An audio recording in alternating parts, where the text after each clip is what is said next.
Well, good day, everybody. Welcome to the Lifetime Trainer Talks podcast. And you are not going to want to miss this episode today. We have the founder of many products, most notably the BOSU ball, Mr. David Weck, as well as a counterpart, Chris Chamberlin. And we are going to talk about the Weck Method. We're going to talk about some products that they have and really the understanding of how and why he came up with some very what we would consider non-traditional but very effective ways to train. So I welcome both of you guys to the show. Yeah, we're excited to be here, brother. Yeah, thanks, Jason. Thank you. Well, David, a question for you right off the bat is, obviously your education has been so innovative and cutting edge and challenges norms, not traditional stuff, and really focusing on human movement. What were some of the things as you were growing up, kind of seeing what is out there and saying, that doesn't seem right? What were those influences and kind of how did you come to develop some of the stuff that you have? Well, my passion was sports as a youngster, and I'm not the biggest, I'm not the fastest, and I'm not the strongest, which meant that I had to use my head if I wanted to play up a level. And so I did the traditional things as a 14-year-old, did Monday was bench day and, then Tuesday was back and buys and legs and whatever. But then when I got to college football, that's when I really started to say, okay, what do I have to do differently to compete with people who are physically superior to myself? And that's when that process became sort of like a working methodology. And in football, I used video analysis to understand the X's and the O's and to be able to read my opponent so that on game day, I could predict with a reasonable degree of certainty what was coming next. And so that was sort of what set me up. And I went to Williams College. It's a wonderful academic institution. I was all set to go work on Wall Street. And then I put on the brakes and said, no, I'm not going to do that. So I dove into being an actor in New York City, which means that I was a personal trainer. And, and I did that for many years. And I discovered rollerblading, and efficiency is my thing. I love efficiency. And so Manhattan Island is paved, rollerblades roll. And so that meant I didn't walk for 6 years. And my feet became so weak that one day I dropped the motorcycle, I picked it up, I twinged my back, and it led to a year of chronic pain because my feet could literally not resolve the ground gravity reaction force. So my body was always seized up, protecting itself. And it was the recovery of that led to the discovery of the BOSU ball. And it was one night I was using a stability ball, and I had found some efficacy from that product. And then I started standing on it. I saw Paul Chek standing on it and said, okay, why not try that? And I was doing a Feldenkrais inspired movement, this minimalism. I closed my eyes and I tilted my head back. And before I knew it, I had done a backflip halfway across the apartment, landed on the ball, bounced. And I started kicking my feet because I wanted to make sure I could still do that. And as I lay in bed that night, pondering, like, how do I continue this aspect of training? I thought, what if I cut the ball in half? And that was that aha moment of, oh my gosh, like I've never seen that. Like, wow, I'm gonna sell millions of those. And so literally I quit my acting career and built the first prototype the next day. It worked. I brought it to all of my clients, which ran the gambit from an 8-year-old all the way up to a 90-year-old, and found useful things to do with each of them. And then just went on the process, got patent, manufacturing, and selling it to pro teams in prototype form to start the marketing story. And what that did was, obviously it was a home run. And what that did was I worked very hard for the first 3 or 4 years, and then I licensed it to essentially buy my time. And then it was the exploration of movement training that I was afforded. Just every hour of every day was mine to do what I wanted to do, and exploring how can I move better, anchored to the foundation of fight and flight being sort of the foundation of function. And that led to what I'll call an unprecedented journey and exploration. Wow. That has yielded some real special things that Now we're, overnight success takes about 20 years. Well, you said something there that I'd love for you to maybe explain a little bit deeper. As you said, the foundation of fight or flight for movement. Would you Yes. go into that a little bit more? Okay, so basically, if we want to build something, we need to use first principles thinking. So you don't want to just rely on the last lecture that you went to form the basis of all of your, further knowledge or opinions. So with fight and flight, we have sort of the foundation of movement is locomotive. So it's a very objective measure because you can measure how far you go, how fast you go, so that you know with absolute certainty if you are getting better at it or not. And then from an even more primordial need is survival, oxygen to the brain, which is represented by fight. And there's certain physiological facts of what your body will do when it senses a threat to survival. And Tony Blauer and his spear system is really at the forefront of understanding that foundation, the physiological reality. So it's not wax on, wax off. No matter how many times you do that, that's not what your body will do in that moment when it senses a threat. And there's certain martial principles that stem from this physiological biomechanical reality that forms the foundation, and the fight and the flight become two sides of the same coin. The flight being objective, measurable with certainty, Usain Bolt is the fastest, and the fight being subjective, fighter A beats B, B beats C, but C beats A, styles make fights. And so putting those two things together to always reference back to with the objective measure is, am I getting there faster? Any direction, any distance, am I able to do it faster? And the only way that one can optimize themselves is by finding the maximum amount of efficiency of the system. Love it. Because bigger, faster, stronger without efficiency will ultimately not yield more progress. You'll actually work counter to yourself if you're not constantly honing the efficiency. Got it. And the number one training tool that I would say is the what I'll call Rosetta Stone of all training modalities, meaning you do this and now you can interpret and do everything else better, is a simple length of rope. And it was 2004, I made the discovery that if I don't jump through this rope and I swing it around my body, there's 4 fundamental patterns that will emerge, and you will unify the right, the left, the up, the down. You'll know the space inside your body and you'll know the space around you with such a precision subcortical capacity that when you go to learn the next skill, the download happens much faster. Man. And I know Chris can speak to that big time. For sure. And I definitely want to dive into, the rope and as we train and get into that, because it is something that, if you follow David or Chris online, on their social media, you'll see them, and it doesn't look like a normal jump roping the way that you and I have always been taught. So before I get into that, I do want to ask though, really, Chris, you've had your time, you were training before and you decided to jump on board with the Weck Method. Would you mind going into your story on, how you found, David, and why you said, I want to come in here and work?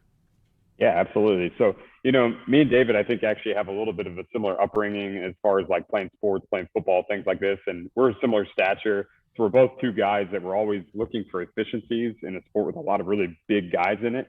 My brother himself is 6'4" and like 250. I'm 5'11", and he was a great athlete. And I was always trying to keep up and be as efficient as him, whether that was in sports or even as a carpenter and kind of working the land with him. So I was always looking for different ways of moves within myself. So I've sort of been this outlier throughout my career in the fitness industry. I got into kettlebells. That was like my first exposure to training. And that's kind of been my staple throughout my entire career, 13 plus years of coaching. When I moved out here to San Diego, this was what was really special is I ran into David, and me and him, I think, really came together at the right time. I'm a systems guy, and I'm really intuitive in my own movement and using that to explain that to other people. And I love coaching, and meeting David, I think what was really special about it is this was like the first time that I really jumped into a system and into a place where I was comfortable with the movement. It made sense. Everything he was telling me or telling me to feel and let me feel for myself was everything I feel like I had been trying to touch over 13 plus years of my own training. And that me coming on board with David, I think that really gave it kind of this, what do you say, David? It's gave me this, I think people, if they understand that, like I was going by how I feel when I move, and that everything with that, it really gives this understanding that it's awesome to use tools and things like that as well.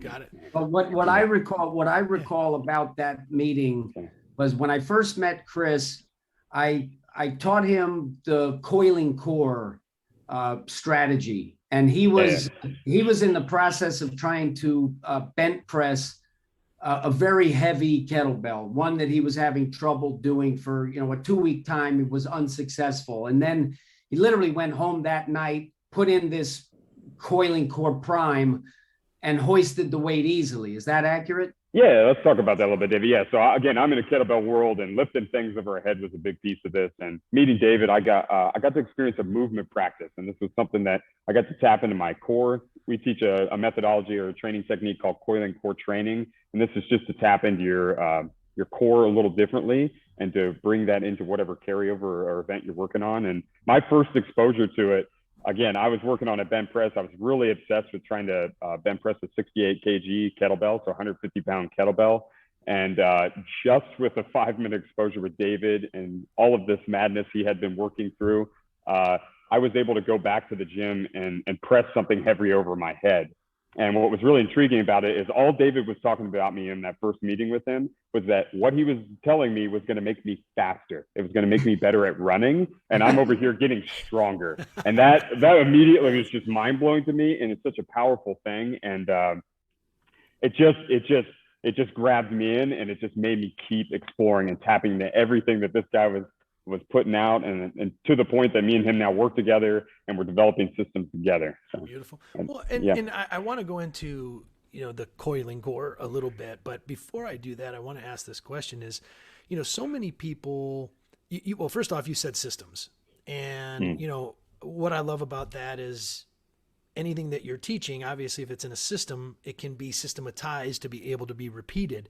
And in our industry, there's so many people that go out there and throw something out there and it's not systematized, or they change it every 5, and things evolve obviously, but things change all the time, and without being able to put it into a system that then you could teach down, it's just random education as opposed to repeatable stuff that you can actually use and apply. So thank you for that. And I love that. And we'll get into that as we get a little bit further, but would you mind, David, talking about what you mean by coiling core, or if it's a way that you can kind of show it just a little bit, that would be fantastic. Sure thing. So basically the coiling core was predicated on the concept that in order to locomote most efficiently, I need to have balance in the body, and there are no straight lines. So I came up with a very simple cue called head over foot, which allows you to express balance to one side and then balance to the other side with this side to side figure 8 motion of the trunk, whereby you're harnessing what Grakovetsky defined as the spinal engine.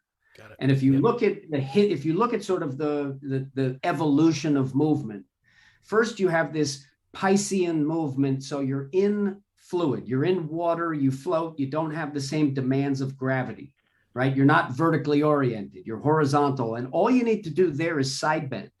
And it was the mechanical stress of the side bending that led to an ossification of a segmented spine. And there's actually been scientific studies that put a substrate into water and then, side to side movement, it will tend to create these little nodules that are harder, segmented by more collagenous material to create a spine. And that is the theory of evolution of how we evolved to have a vertebrae.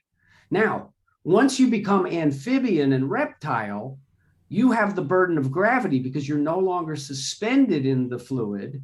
You're now in the air and you have the ground. Now you have to prop yourself up. And if you think about it, efficiency is always what Mother Nature is going to, prefer. So that reptilian or amphibious strategy is this sort of, I'm not going to just press myself up square plumb with the spine plumb. I'm going to borrow on that side bending because I make progress with the limb with almost no effort when I do the side bend. And then I prop myself up and I come to the other one and to the other one. And so now you start rolling figure eights, and that's horizontal. And the limb structure of a reptile is very, coming out from the side. Now, what the mammalian strategy, which is warm-blooded, is to potentiate with this sagittal orientation to create more vertical displacement that you can now harness to move. And it costs more metabolically to potentiate that positioning. And if you look at the shoulder blades of a lion, they come up very vertical, right? Because he's underneath himself or herself. And it's when you come and borrow the tree now to get a vertical orientation, you're still governed by that same system of first Piscean and then this spinal engine figure eight. And then when you come up to bipedal, you still have the same root structure of that vertebrae, and the same rules apply in terms of locomoting, in terms of changing the weight and the position most efficiently. And the coiling core is simply a distillation of you side bend such that your shoulder is coming down and back on the coiled side and the hip is coming up and forward. And so you're creating this winding, coiling figure eight where one side of the body is sprung and the other side of the body is long. Picture brachiation. If I were to hang from a branch, I don't want any muscular contraction when I'm from the hanging limb. I want fascial integration so that there is no effort involved. It's the longest and strongest structurally that you can be. And the other side is coiled so that, boom, the first instant of using the power of the hip and the trunk is to, boom, come out of the coil and send the coil to the other side. Wow. And so the coiling core training is a means by which we are able to concentrate that, and so that we're able to control that total body movement, the figure eight, everything working as one with no slack. It's all happening from the most proximal point, which is located down in that lumbodorsal fascia, sort of that lower back area, the lower lat is one area of concentration. And it tends to be an area that most people have never concentrated to that point so intensely. So you get a massive, massive upgrade in your capacity to run, throw, and swing when you tap into this coiling core. Powerful, man. And you also now have a very simple cue for a locomotive strategy, which is just position your head to where your foot's going to be, position your head to where your foot's going to be. And then when you get there, you're in balance with the coil to, boom, come out to the other side in balance with the coil. And so that, I know it's a kind of a long answer. No. That's, well, and because at the end of the day, people that aren't familiar with your work or seen you actually doing this, or people that have gone through Weck Method do it, you're going to look at it and go, what in the hell is that? And I love that, God, the roots at which you found, you've looked and found where this stuff comes into play. So I can't thank you enough for that. That's fantastic, which obviously is something we'll get into the courses later, but is that something that you teach in the live courses or on the online courses, or both? It would be both. It's a fundamental tenet of something that we teach. It's a root element. Yeah. And the thing about the way Weck Method works is I'm sort of the creative force that drives it. Mm-hmm. And Chris is the systems methodology that is repeatable. Okay, we distill it down. Whereas I tend to, like, for you 20 years, he brings it to life, kind of thing. Well, what he does is he makes it tangible, yep. relatable, and repeatable in the steps A, B, C. Whereas I may be depending upon what I'm focused on is what you're going to be learning that day. Got it. I hear you. I hear you. Yeah. Well, before we dive into some of the other products, I want to go back to BOSU for a second, because obviously it's probably the most polarizing, tool that's I think ever been out. Maybe PhysioBall, but I would still say BOSU. Talk to me about like what happened. Like, obviously there was an intent, and then anything could be a weapon or a tool, right? But at the end of the day, where do you see things that when people bash it or anything like that, where they're missing the point, or they're misunderstanding it? Well, it's a fascinating subject, and it goes all the way to sort of the Y chromosome and the, testicles and testosterone. Oh gosh. So it basically, there's sort of what I'll call a bully culture, right? So, things that are threatening or different, tend to be demonized to some extent. And the BOSU ball is a product that tended to get bashed by the person who wanted to focus on being stronger, and they would interpret anything that would be done in an aerobics room by 30 women at the same time as something anathema to what they are and what they believe in. And it's very interesting because how polarizing it is, but a lot of people don't. So because here's what it is. If you're after deepening your education in the physical culture, physical education, movement strategy, strength training, well, then you're being exposed to various things, and not everything reaches first principles thinking. So there became a faction in the industry that really tied into this idea that the barbell defines strength, and in order to manipulate a barbell, we need to brace the core in neutral. Now, this is true. So you want to brace the core in neutral to manipulate the barbell in the squat and the deadlift. Those are, that's tried and true. However, when you're going to shift your weight so that you can express power and move your body, which always involves a shifting of weight, suddenly we don't want to be neutral. We want to transition from this coiling core position to the other side. So you're creating coil and length, and then reciprocating those. And you want both is the issue. And the BOSU ball is a tool that can actually be used as a strength training tool. So we have some of the strongest people on this planet who own BOSU balls and use them in a correct fashion for that objective, to help you squat more, to help you bench more, to help you dead more. And that is a compression of this elastic inflatable. And we have another form of training called limit force elastics. And the idea here is that elastics provide a force stimulus that is much faster than the gravitational force. So if you took a slingshot and pulled up on it to register 100 pounds of force versus a 100-pound mass that would register the same 100 pounds on the scale, the slingshot gets to the ground exponentially faster, yet it was the same force register. And with elastic bands, you can elongate them, and with inflatables, you can compress them.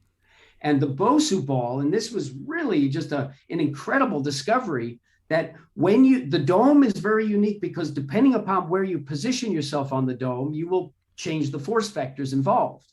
And there's something in martial science called center line strength. And you want to be strong to the center before projecting outward to the sides. And if you don't have that center line strength, you're not as strong, you're not as powerful. So with the BOSU ball, we use the feet to engage it and compress it to a center line, and we use the hands to compress it and engage it to a center line. And we can use that exercise to prime and prep to perform the heavy lifts stronger. And it works, and it's real. But there's a lot of noise in the fitness industry. And again, if you have not achieved a first principles foundation for yourself, then you are easy prey or easily fooled by a lecture that tells you part of the story and doesn't tell you more. Yep. And so that's what happened to the BOSU ball, was because it's successful. it got branded as, oh, it's unstable and therefore it makes you weaker. And we did a science study with 19 soccer players, and 10 of them got weaker because they looked at it, and it wasn't even a BOSU ball that they used. Okay, so, and this is literally the state of affairs that we've been dealing with. And I used to get very upset and angry about it, but now I actually am much more forgiving because I was once one of them too. We all back were, when I was 17 years old, I would have been the same guy who said, "Oh, that's a piece of I would have done the same thing. Mm-hmm. The solution, of course, is first principles thinking and then results. And results, that's what ultimately rules. But in our industry, you trade on what you know. And so you want to know more or know different than the other guy to distinguish yourself. And in athletics, we have the best example of cognitive dissonance ever is the high jump.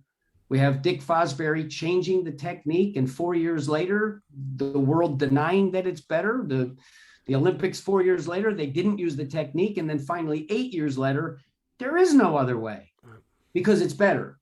So I think what's happening now, finally, sigh of relief, is that the BOSU ball is beginning to be painted in the light that it belongs in, which is, it is a tool that, depending upon how you use it and engage the stimulus, can elicit certain responses.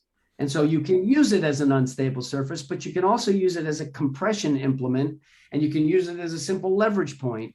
So I hope that the people listening here, it helps them dispel the myth that BOSU balls make you weaker, because nothing could be further from the truth when you know how to use them properly. Well, and I think what you said at the end is the key piece, is that notorious in the industry of you mentioned it, I call it the my guru can beat up your guru mentality. And, I spent all this money and time studying here, so anything that contradicts that is wrong. And, at the end of the day, the problem with the industry and trainers that are out there listening to the show, this is one of the reasons why we created the show, why I wanted it, is to hear things from the horse's mouth from people that actually spent years upon years, not only developing education, but tools to help people. But at the end of the day, go and learn more about the damn thing before you start to criticize it. Don't just listen to some other strength and conditioning coach that said X, Y, and Z, and then you take that opinion as opposed to forming your opinion by learning from the horse's mouth. So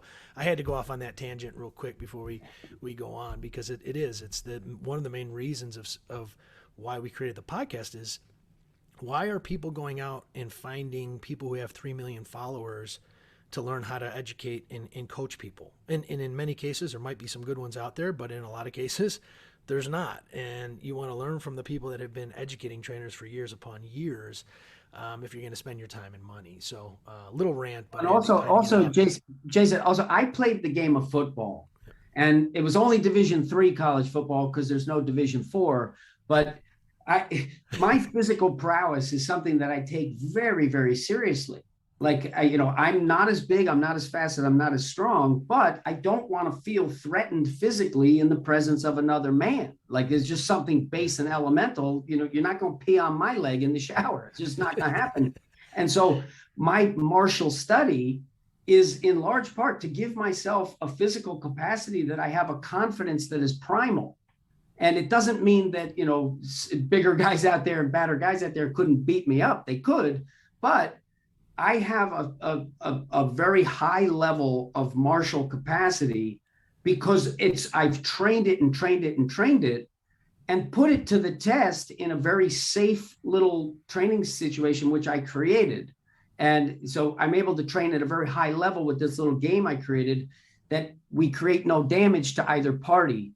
So it's like jujitsu in the sense that we can play at full speed. This is not striking. This is a cooperative, competitive game of controlling and dominating another person's balance. And Chris, he's a great example. He's younger than me. He's stronger than me. He's faster than me.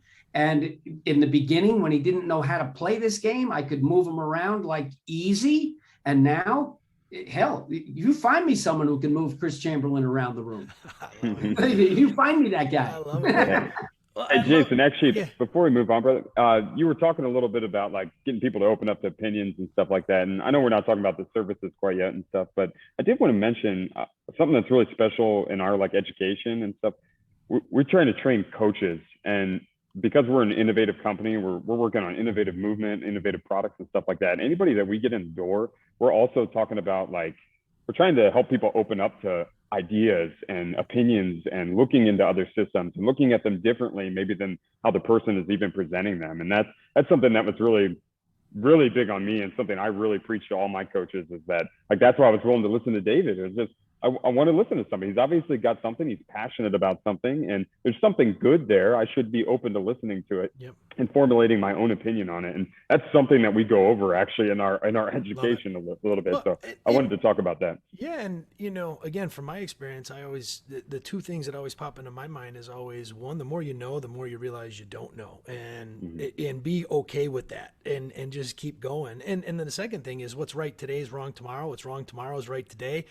And if you want to stay ahead of the curve, if you want to learn the same old, then go to the same old. But I always look, especially the people that want to deal with athletes. I mean, how much better are you going to make an athlete cleaning and squatting more? I mean, like those guys have a capacity that's beyond belief. It's the little things, little adjustments, understanding methods like you're talking about that are going to make that athlete even better. Fantastic stuff. Well, I'd love for you, Chris or David, to go into. I know Soul Steps is another product that I know speaks volumes and is a little bit different than again stuff that's out there. Would you mind going into what that is and how that kind of came about and how that should be used? I know we only got a period of time, but just kind of giving an overview. Chris, you want to tackle that, or you want me to? Let's tag team it. I'll let you start it out. It's kind of your Okay. baby at first, and then I'll give my input. Okay, sure thing. And first, just explaining kind of what it is. Yeah. Yeah, that's All what I right, was saying. so, Yeah, I think. so basically, the Soul Step is it's a platform step that provides a unique complex angle pitch that allows you to understand the dynamics of weight shifting standing still. And what it does is neurologically, it allows you to just forego toe tension. You don't need to squeeze your toes, and you will not collapse inward in pronation. And the consequence of that is profound, because the instant that you grab with your toes, you cut yourself off from the locomotive function. You cut yourself off from powerful explosion to jump, for example. The toes grabbing are really functionally derived from climbing trees and branches, etc. And if God had designed the feet to walk, well, if I were him, I'd have designed some wheels maybe.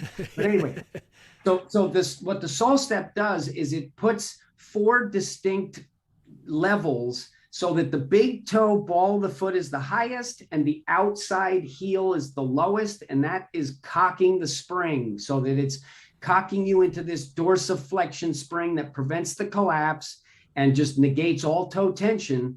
And then the inside of the heel and the outside of the ball of the foot, the inside heel is higher, so you're driving your weight to the outside ball of the foot, and that is the athletic sweet spot of the departure point, because the 4th and 5th metatarsals, they tie into the calcaneus. So we call that part of the foot the strong side of the foot.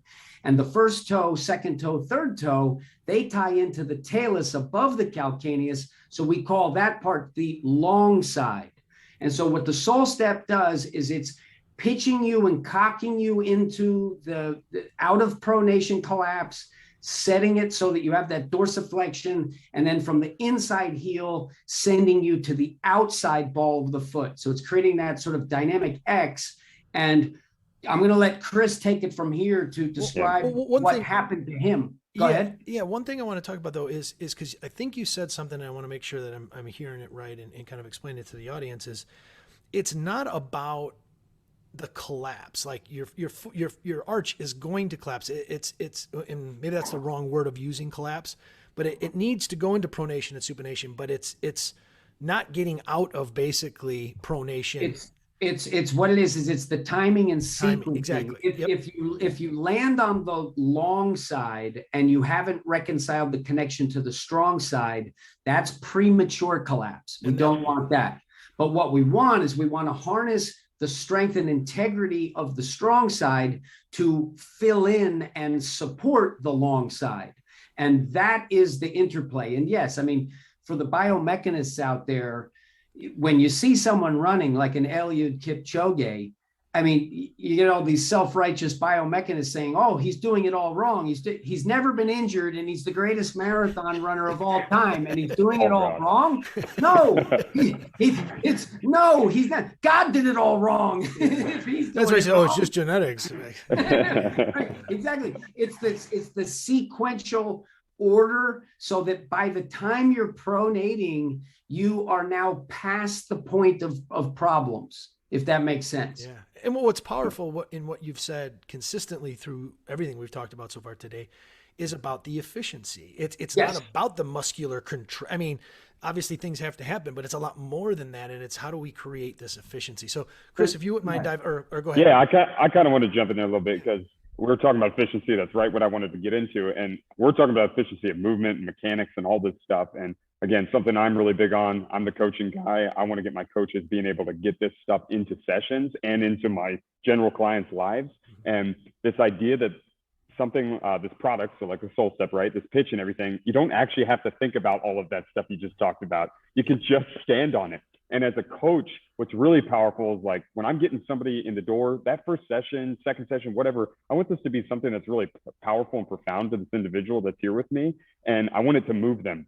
And if I have a tool that can help me provide a better experience and allow me not to have so many cues. I was just going to say. Nothing like having this, nothing like having do this, do that, do this, do that, do this, do that. Session, I'm doing everything wrong. And I mean, this has been probably the most powerful thing we've gotten from people. It's been them just telling us, coaches telling us like, I just don't have to cue things that I was having to cue before. And we can kind of get to business and get to work and I can get to helping this person now. And that's super powerful in a training session, but to have something that's so easy that can plop in my bag and I can throw it I can give it to my client and they can actually have it with them on their standing desk at work, I think is really powerful. So we're being efficient in our coaching cues. We're being efficient with our time. We're getting more out of everything just from a product and something like that, because it stems from those base principles, those first principle rules that David was talking about, that idea of moving better, that idea of fighting better, right? That's survival.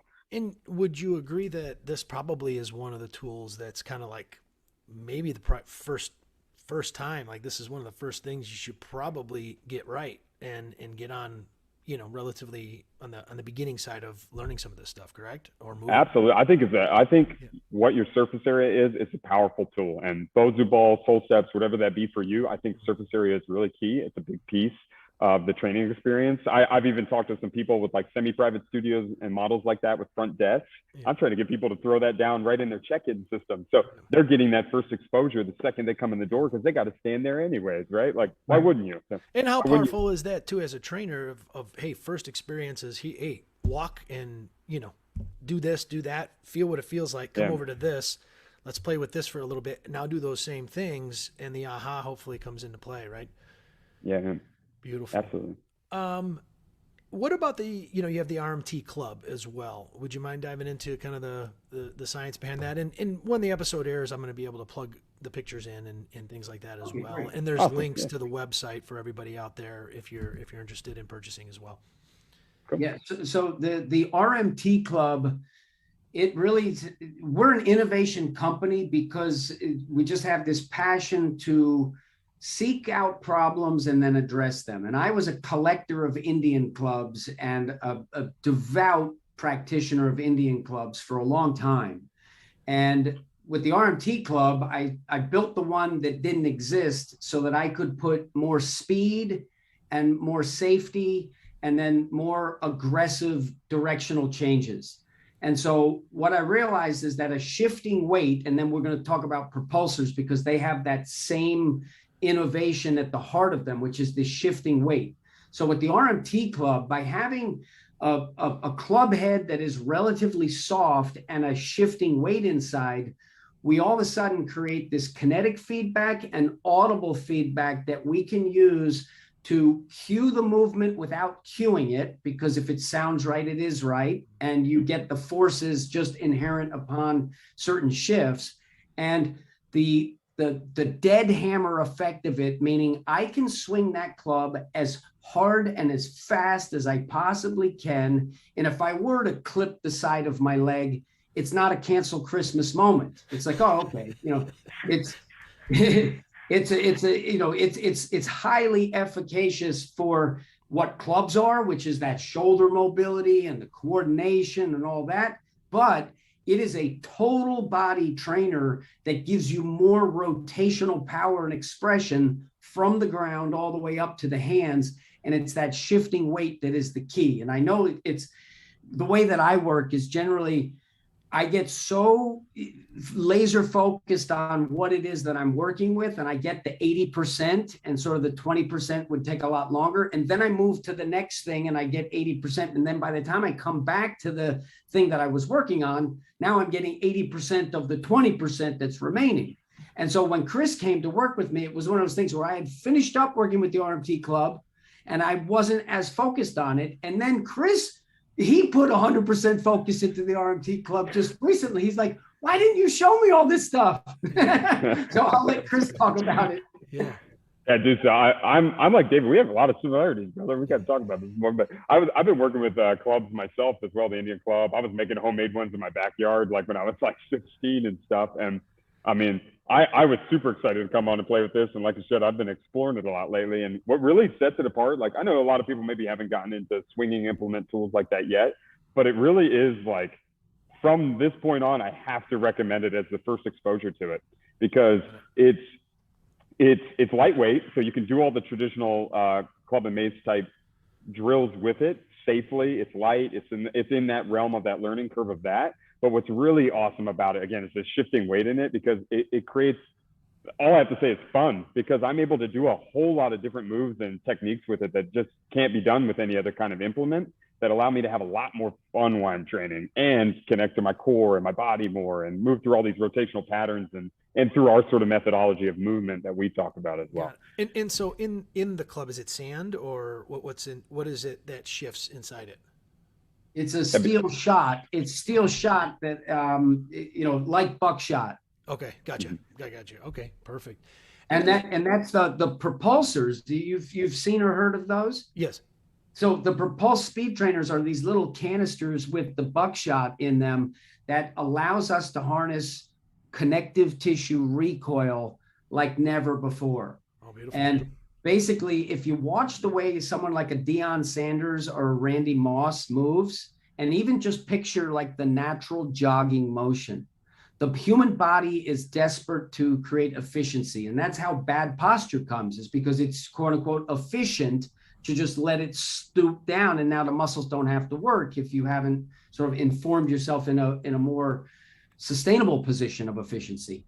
And with the pulsars, what they do is they teach you to now create a connective tissue recoil through your upper body that literally shoots through the fascial tissue down to the ground. And now the Deion Sanders, the Randy Moss, that like special first step athlete, we now have the ability to teach it and to train it unlike ever before. And if you think of the natural jogging motion and you just sort of picture even someone halfway athletic, their hands look like they're bouncing. They're not swinging them back and forth. The hands bounce.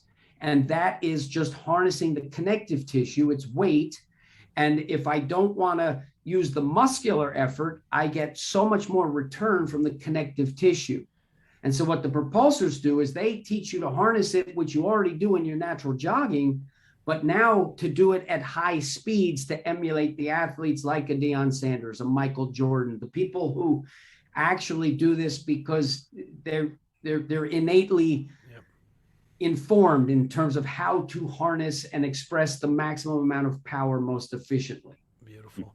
Well, there's two more things I want to talk about. One, we talked briefly about the rope, and I know that that's kind of one of the bare bones foundations. And would you mind explaining a little bit about, the RMT rope and again, how to use that? It's not just it's not a normal jump rope at all. Right. So basically with the RMT stands for rotational movement training. And in 2004, I made the calculated choice to say, I am going to become a master with a jump rope, but I'm going to eliminate the jump. And so what that did was it said, okay, if you're not going to jump through it, you have to go right, you have to go left, or you got to stay on the same side, but you cannot be plumb sagittal braced like you would in a jump rope, right? So basically what it was turning the rope around my body in these figure eights where the hands are communicating in real time without any delay. The rope is a feedback mechanism. And just like two tin cans, when you have that wire between them, you can hear and communicate. That's what happens between the dominant and non-dominant sides. And you create these alternating bilateral patterns. There's 4 fundamental patterns that the architecture of a human being and the biomechanics, given the attenuation of not jumping through it, these 4 patterns emerge. And it's just this marrying of figure eights, overhand figure eights, underhand figure eights, cooperating figure eights, and alternating figure eights forms basic 4 patterns. And you get to do so many repetitions on the path to perfect because you're getting the feedback from the rope. So we say, if the rope is true, so are you. So it's a no-brainer. And what is so exciting about the ropes is from this training that started in 2004, there has now emerged what is called the rope flow community. And it's not traditional fitness community. These are people from all over the world. We've created little micro economies where there's all these people making and fashioning the ropes. And the thing is, they're flowing with the rope without the burden of having to jump through it. So it's accessible to everybody. You can be overweight and do it. You can be a kid and do it.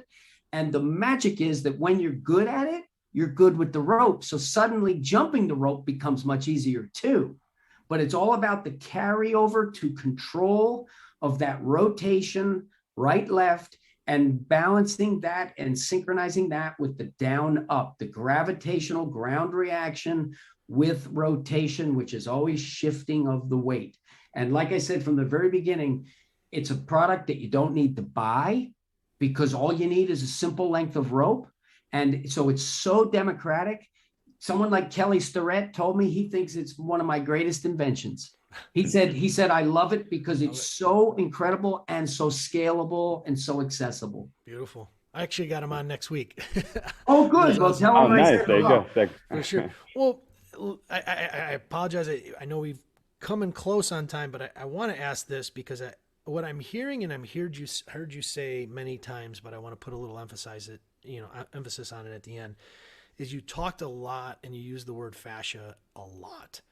And if you wouldn't mind, before we go into the courses, talking about, the power of the fascia, because obviously, when we all grew up, if we took a cadaver, we were just scraping the fascia off and then going right into the muscles. Would you mind talking about, because it sounds like every tool that you've designed has that in mind, if I'm not correct, please let me know. But would you be on just explaining on, why fascia and efficiency come hand in hand? Yes. So basically, the way I look at the human body, I'm prioritizing 3 things: the skeleton, the nervous system, and the fascial integration. So fascia is the tissue that separates and surrounds everything. And you can think of 4 layers of fascia. So you have the fascia under the skin. Then you have the fascia that envelops the tendons and the muscles. Then you have the fascia that envelops the bundles and spindles. And then you have the fascia that literally distinguishes the individual sarcomeres. The actin and myosin filaments are literally encapsulated by fascia. So it's as deep as you can go, and it's as superficial as you can go. And it has a very special quality that we still, like Robert Schleip and people like Tom Myers, these are people who are on the forefront of this study. Nobody quite understands it. And so here's my theory on it. It's a tissue in the body that has its own innate intelligence that is mechanically induced, meaning it doesn't need to send a signal to the central nervous system to elicit a response. It's like that stuff that your kids make called slime, where if you press on it slowly, it deforms, but if you interact with it abruptly, it transforms. So with slime, if you put it on the table and you press it, you'll go right through it. But if you put it on the table and you strike it, you bounce off like a super ball. And so your fascia is this tissue that is so much more intertwined with the neural response of the body. So it's smarter tissue, and it literally is the ubiquitous material everywhere.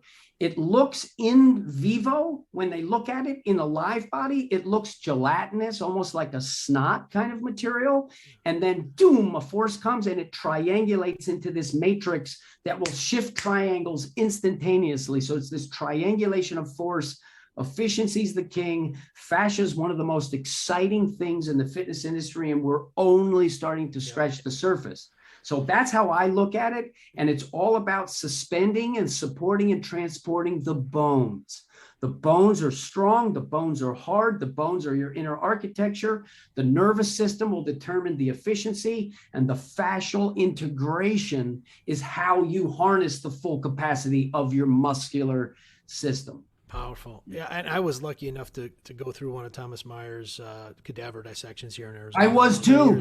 Many years I ago. was So too. That fresh frozen dissection. Yeah. You realize that you, me, and everyone else who's been blessed with that opportunity have had more direct hands-on experience than most medical doctors in the history of the earth. Wow.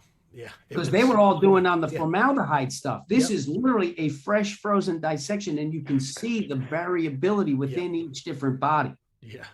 Fascinating. I don't know if it smelt fresh, but it was fresh. Well, man, this has been fantastic and eye-opening and so educational. And obviously that we're just scratching the surface. So would you mind spending some time talking about, the courses and where, they can go to learn, in depth, more and more about what we've been talking about today?